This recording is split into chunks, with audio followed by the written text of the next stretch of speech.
मित्रांनो नमस्कार।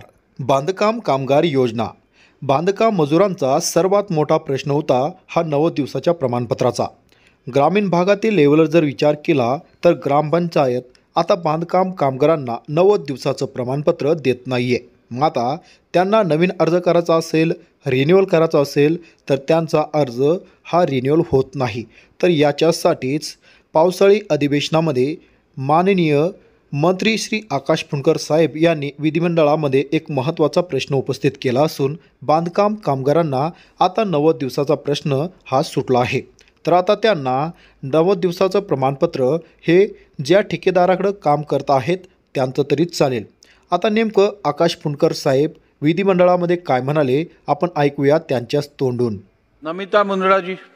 महोदय, अध्यक्ष महोदय, ही जी स्कीम आहे त्याच्यामध्ये अजून एक प्रॉब्लेम इकडे माझ्या निदर्शनात लोकांनी आणलेला आहे।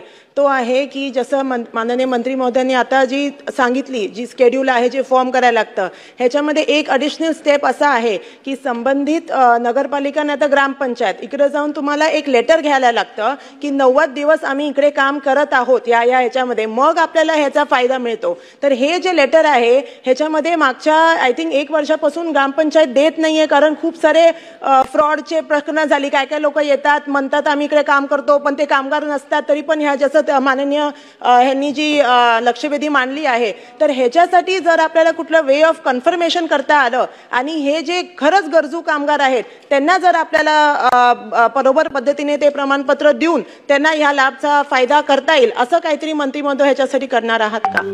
यामध्ये आपण पाहिलं की सन्मान्य सदस्यांनी जो विषय मांडला आहे तो खरा आहे। आपण याच्यापूर्वी जे ग्रामीण भागातील कामगार आहेत त्यांना ग्रामसेवकाचं सर्टिफिकेट, ज्या ठेकेदाराच्या अंतर्गत ते काम करतात त्या ठेकेदाराचं 90 दिवस काम केल्याचं सर्टिफिकेट हे आपण घेत होतो। शहरी भागामध्ये नगरपालिकेचं आपण सर्टिफिकेट घेत होतो, पण यामध्ये मोठ्या प्रमाणात ग्रामसेवकांचं आंदोलन झालं। आपण या संबंधात ग्रामविकास विभागासोबत वेळोवेळी बैठका केल्या, पण अजूनही त्या आंदोलनातनं तोडगा निघाला नाही आहे। त्यामुळे तोपर्यंत आपण जे ठेकेदार ज्यांच्या इथे यांनी काम केलं आहे अशा ठेकेदाराचं 90 दिवसाचं अनुभवाचं प्रमाणपत्र घेतोय आणि त्यावर त्यांची नोंदणी करतोय। आणि जो 1 रुपया त्याला शुल्क लागत होतो ती शुल्क सुद्धा आपण आता माफ केलाय आणि विनामूल्य याचा लाभ आता कामगारांना मिळणार आहे। 90 दिवसाचा अनुभव प्रमाणपत्र दिलं तरी यामध्ये चालणार आहे।